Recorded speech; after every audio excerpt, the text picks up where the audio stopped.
I believe that us honoring our flag and our anthem is part of what binds us together as a nation. And I think that for me, for my family, for those who work in the White House, we recognize what it means to us, but also what it means to the men and women who are fighting on our behalf. But I'm also always trying to remind folks that part of what makes this country special is that we respect people's rights to have a different opinion and to make different decisions about how they want to express their concerns. And the test of our fidelity to our Constitution, to freedom of speech, to our Bill of Rights, is not when it's easy, but when it's hard. We fight sometimes so that people can do things that we disagree with. But that's what freedom means in this country. Luther and I, and everyone in this arena tonight, are unified by the same great American values. We're proud of our country. We respect our flag.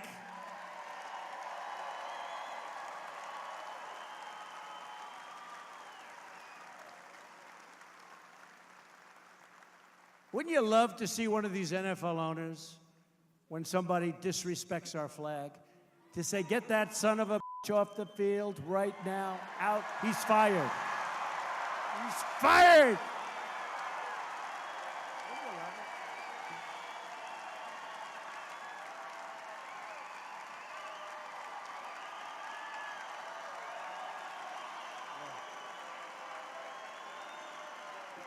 Because that's a total disrespect of our heritage. That's a total disrespect of everything that we stand for, okay? Everything that we stand for. But you know what's hurting the game more than that? When people like yourselves turn on television and you see those people taking the knee when they're playing our great national anthem. Wow.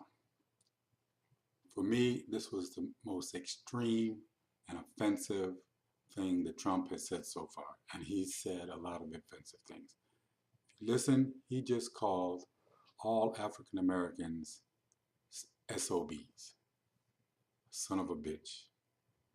Because that's what Colin Kaepernick was talking about when he took that first knee, about oppression of African Americans. And if he's taking a stand for African Americans and he's calling Colin Kaepernick a SOB, then he's calling all of us a SOB. That's my first point.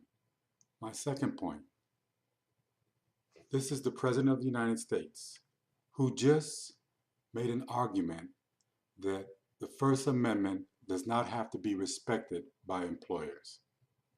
That a person, an American citizen, does not have the right to free speech at the workplace.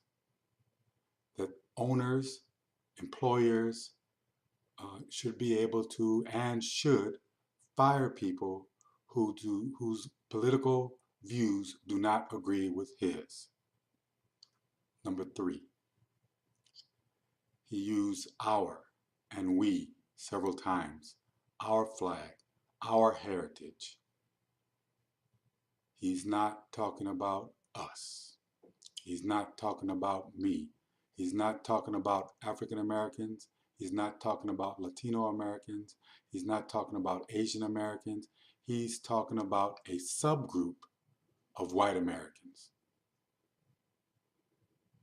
Yes, his Make America Great Again slogan did truly mean Make America White Again. Except there's one problem. America has never been white. From day one, America has been diverse. From day one, no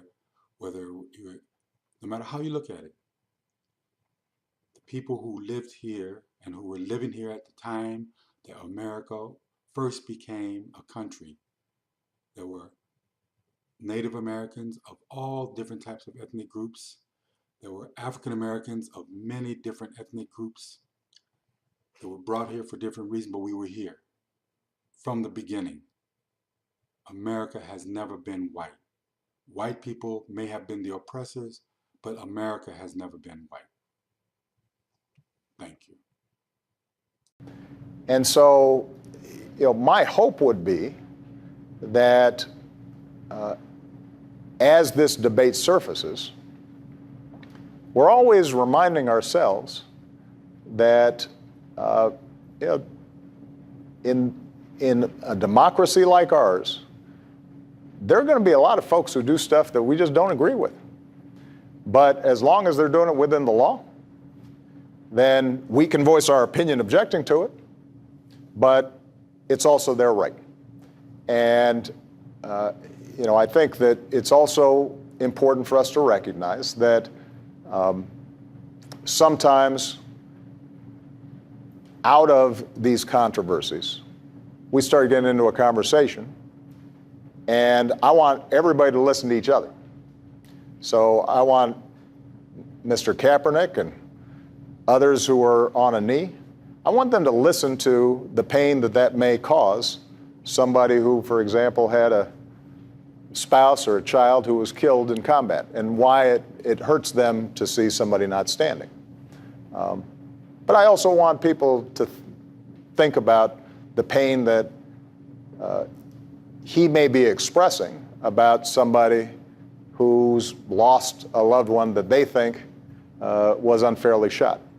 And one of the things I always say about American democracy is it can be frustrating, but it's the best system we got.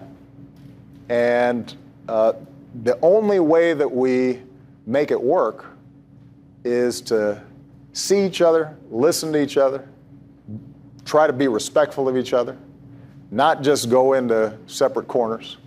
And I do hope that anybody who's trying to express any political view of any sort